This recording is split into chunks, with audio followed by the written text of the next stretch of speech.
আমি আইছি আব্বা।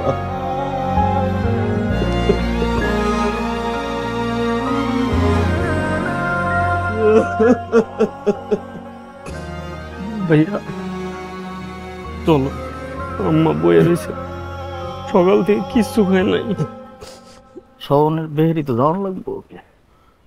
আব্বা আল্লাহর কাছে ভালোই থাকবো। তুমি সৌদি আরব তো আইসো, অনেক কষ্ট হয়েছে। বাইর যাও, লো বাইর গিয়ে একটু হাত মুখ ধুইয়া দিলা খাইবা। আম্মা তোমার অপেক্ষা করো, খাইও। চলো চলেন ভাই। এই লাগেজ বুঝেছ লিখল।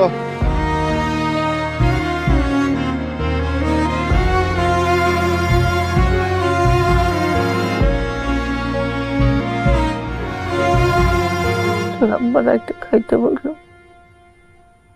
গোস্ত দিলাম, গোস্ত খাইতে ভালো লাগতেছে না। সবজি দেওয়ার ডাল দাও, মিষ্টি কুমড়া সবজি দিলাম, ডাল দিলাম, খাইলো। খাইয়া গিয়ে শুইল। আমি সুমনরে খাওয়ায় দাওয়াইয়া গিয়ে শুইলাম। পা দুইটা কেমন জানি ঠান্ডা ঠান্ডা লাগতেছে, চাদর দিয়ে ঢাইকা দিলাম। জিগাইলো মামুন ফোন করছিল, কইলাম না।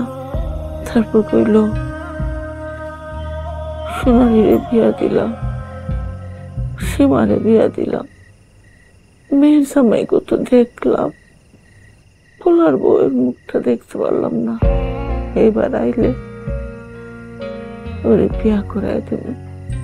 আব্বা সব সময় তোর কথা বলতো, আর আমি বলতাম তুমি আমাদেরকে ভালোবাসলেও একটু হইলেও মামুনরে বেশি ভালোবাসো। তোর সাথে কথা হওয়া মাত্রই আব্বা আমার ফোন দিয়া জানাইতো। আব্বা সারাটা দিন সবটা সময় শুধু মামুন মামুন মামুন মামুন। আব্বা মন থেকে চাইতো যে তোর বিয়েটা যেন দেখা যাইতে পারে। এই একটা মাস কাপিলের দ্বারে কতবার ছুটি চাইছি,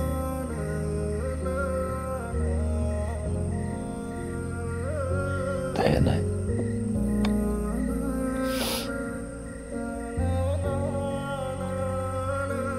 কতবার কইছি দরকার পড়লে আর 10 বছরে ছুটি দিয়েন না, নাই।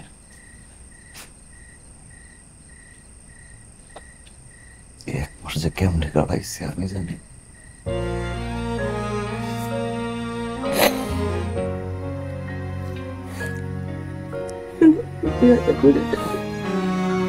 না মা, আব্বা নাই অনেক বিয়ের সঙ্গে কথা কেউ না, সময় হলে পরে দেখবো। হ্যাঁ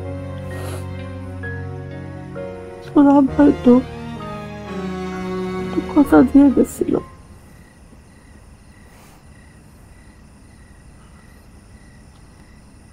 কাল্লাই কথা দিয়ে গেছে।